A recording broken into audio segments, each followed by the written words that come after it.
la guerre mondiale pour capter l'épargne. On en parle avec notre invité. Bonjour Patrick Artus. Bonjour Adrien. Vous êtes chef économiste de Natixis et vous intervenez sur ce thème au printemps de l'économie du 24 au 27 mars. Alors il y a une guerre mondiale pour capter cette épargne qui est excédentaire ?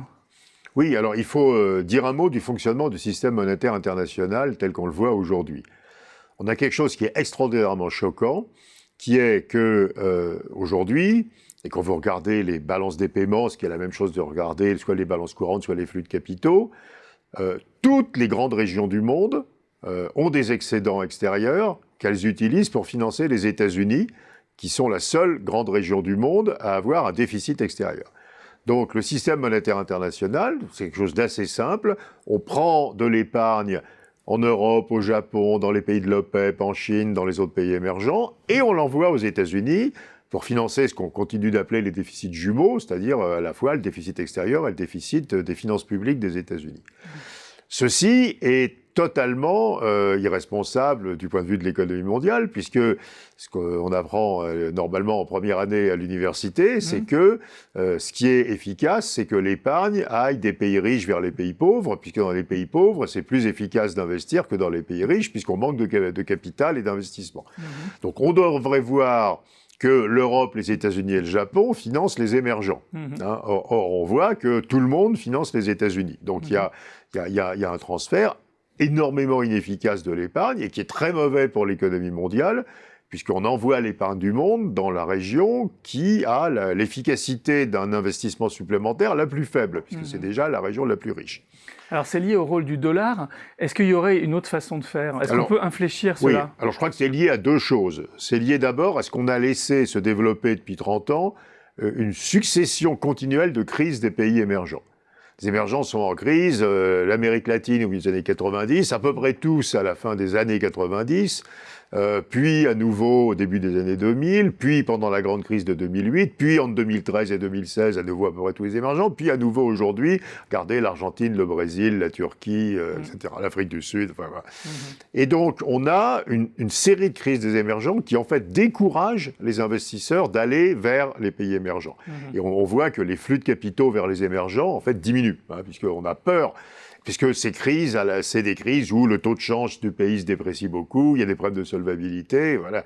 Et ce qui se passe aujourd'hui avec la dette de l'Argentine, vous voyez, elle ne va pas redonner de la confiance. Donc, premier message, il faudrait arrêter cette énorme volatilité des flux de capitaux vers les émergents. Et moi, je crois, et d'ailleurs le FMI fait partie de cette réflexion, qui est une réflexion à avoir sur le retour de certains contrôles des capitaux.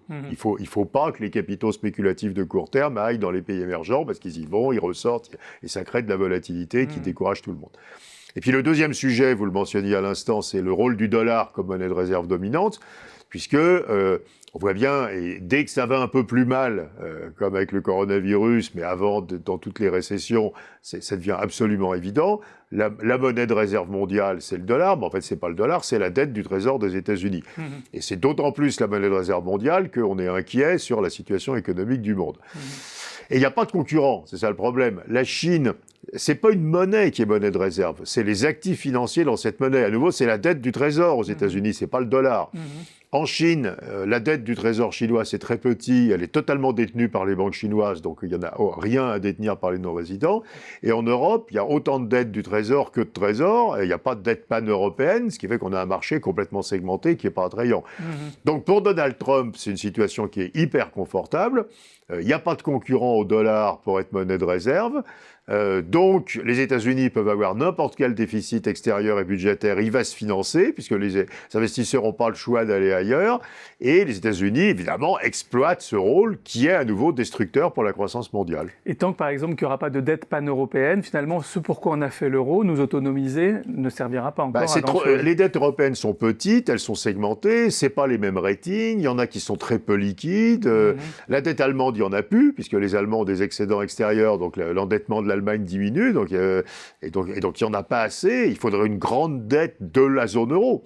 On a des bouts de dette de la zone euro. Il y a la Banque européenne d'investissement, il y a l'ESM, mais c'est tout petit.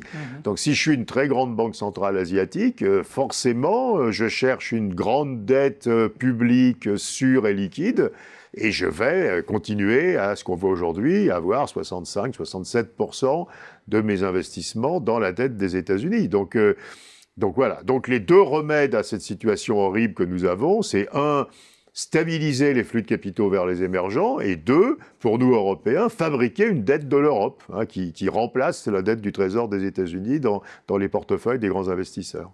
Merci beaucoup Patrick Artus et on parlera de ce thème au printemps de l'économie. Tout à fait.